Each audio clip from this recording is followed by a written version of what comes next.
दोस्तों मैं आपको आज दिखाता हूँ अमेरिका में जो कॉलोनीज़ होती हैं वो किस तरह की होती है, रेजिडेंशियल कॉलोनीज़। जैसे फॉर एग्जांपल ये कॉलोनी है कैम्ब्रिज हाइट्स जो कि है ह्यूस्टन टेक्सास में। और कॉलोनी को यहाँ पर सब डिवीज़न कहा जाता है। तो कॉलोनी का एक मेन एंट्रेंस गेट होता है जिसे कॉल्ड अ गेटेड कम्युनिटी। और कोई भी कम्युनिटी में अंदर जाने से पहले आपको उसकी एक्सेस कोड डालनी पड़ती है, जो कि मैंने अभी डाली है। उसके बाद वो गेट खुलता है। This is basically for security. And then as you walk inside the community you can see different homes. तरह तरह के घर होते हैं, अलग अलग स्टाइल के, अलग अलग टाइप्स के। कोई घर 2 स्टोरी के हैं, कोई घर 3 स्टोरी के हैं।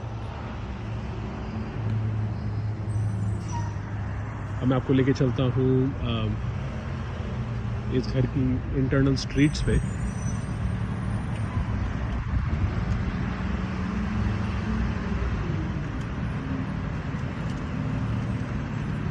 यहाँ पर लोग अपनी गाड़ियाँ बाहर खड़ी करते हैं, जैसे इस केस में ये वैन है। फ्राइडे को यहाँ पर ट्रैश भी उठाई जाती है। तो उसी का आप ट्रक देखेंगे, ये ट्रक जो है हर एक घर की ट्रैश उठाता है। दोस्तों जैसा कि मैं आपको बताना चाहता था कि हर एक कॉलोनी के अंदर भी स्ट्रीट्स होती हैं जिनको उनका नाम दिया जाता है। जैसे इस केस में कैम्ब्रिज हाइट्स है। और ये जब स्ट्रीट्स बनाई जाती हैं तो ये पब्लिक स्ट्रीट्स बन जाती हैं, जो कि आगे चल के जीपीएस और गूगल मैप से दिखाई देती हैं। जैसा कि आप देख सकते हैं यहाँ तरह तरह के डिज़ाइन के होम्स हैं। हर एक घर में नीचे गराज होता है 2 गाड़ियों का, और उसके बाद एक छोटा सा बेडरूम है। कुछ केसेस में बड़ा मास्टर बेडरूम है। बगल में एक एंट्रेंस लॉबी है जहाँ से आप घर के अंदर जाते हैं। बाहर जैसा कि आप देख सकते हैं आज फ्राइडे है तो सबने अपने ट्रैश कैंस बाहर रखे हुए हैं। तो लोग अपनी ट्रैश इसमें छोड़ देते हैं। ट्यूसडे एंड फ्राइडे जनरली दिन होते हैं, डिपेंड करता है हर एक कॉलोनी या सब डिवीज़न के ऊपर। जनरली लोग अपनी एक गाड़ी बाहर खड़ी करते हैं।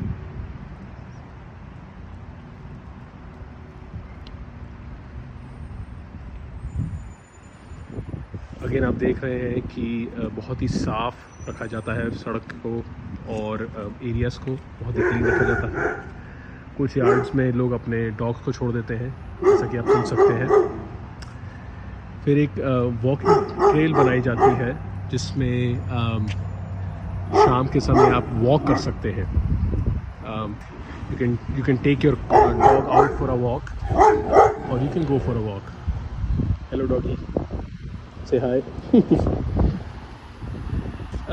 इस ट्रेल के 2 पर्पस होते हैं, क्योंकि इतनी सारी कंक्रीट ऐड कर दी गई है कॉलोनी के अंदर। तो कंक्रीट जो होती है इम्परवियस होती है, तो पानी नहीं सोख पाती है। तो वो सारा पानी जहाँ भी हमने सड़क बनाई है या जहाँ पर हमारे घर बने हैं, वो पानी सारा ड्रेन होके छत से, सड़कों से सारा आके इस एरिया में जाके बैठता है, जिसे हम कहते हैं टेंशन पॉन्ड। ये बहुत ही ज़रूरी होता है क्योंकि इसके वजह से फ्लडिंग नहीं होती है। जो सारा पानी है ड्रेन होके इसके अंदर आता है, और आपको यहाँ पर एक आउटलेट दिख रही होगी जहाँ पर ये पानी हल्के हल्के सिटी के स्टॉर्म सूवर में जाता है। बेसिकली यहाँ पर सैनिटरी और स्टॉर्म को अलग अलग माना जाता है। सैनिटरी जो आपका वेस्ट का पानी होता है, जैसे कि आपका टॉयलेट्स हो गए, किचन हो गए, और एक होता है बारिश का पानी। तो बारिश के पानी को अलग रखा जाता है यहाँ पर। सारी कम्युनिटी के अराउंड एक वुड का फेंस होता है, जैसे कि आपको दिखाई दे रहा है यहाँ पर। उसके पीछे दूसरी कम्युनिटी है, ये दूसरी सब डिवीज़न जिसको हम कहते हैं, उनके अलग घर हैं। और आप देख सकते हैं उनका आर्किटेक्चरल स्टाइल भी अलग है। जैसे कि ये सब घर 3 स्टोरी के हैं और वो घर 2 स्टोरी के हैं। उन घरों की फिनिश लकड़ी की है, साइडिंग कहा जाता है जिसे, जैसे कि आप देख सकते हैं। इनका स्टाइल भी थोड़ा ओल्डर है। जनरली जो साइडिंग होती है लकड़ी की वो सस्ती होती है। ये एरिया थोड़ा सा खुला हुआ एरिया है, इस पर कुछ बनाया नहीं जा सकता क्योंकि ये यहाँ पर गैस की पाइपलाइन है, अंडरग्राउंड नेचुरल गैस पाइपलाइन है, तो उस पर कुछ बनाया नहीं जा सकता। तो इसे ऐसे छोड़ दिया गया है। इसे maintain generally gas pipeline company करती है। बट ये सिंस क्योंकि प्रॉपर्टी के अंदर आता है, इसके अराउंड फेंस बनाया गया है, क्योंकि ये सर्वे के पार्ट जो था इसे कवर करता है।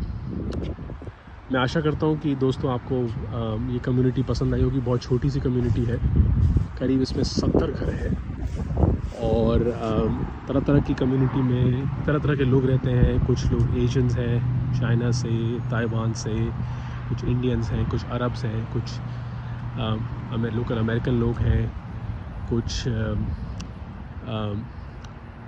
लोग अफ्रीकन अमेरिकन हैं जिन्हें हम ब्लैक्स भी कहते हैं। तो बहुत ही अच्छी कम्युनिटी है, सब एक दूसरे को जानते हैं और कई बार अच्छी कम्युनिटी इवेंट्स भी होते हैं। अब मैं इस कम्युनिटी के आउटर एरिया की तरफ जा रहा हूँ स्लोली।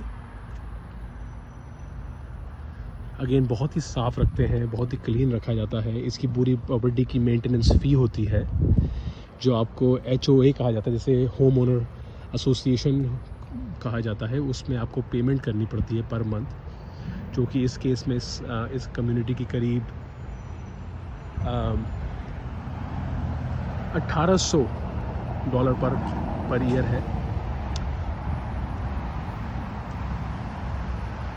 जो कि इसकी सिक्योरिटी, लैंडस्केपिंग, मेंटेनेंस वगैरह में काम आती है। देखिए ये जो एरिया था इसकी बात कर रहा था, यहाँ से पानी हल्के हल्के स्लोली रिलीज़ होता है स्टॉर्म सूवर में, और ताकि फ्लडिंग ना हो।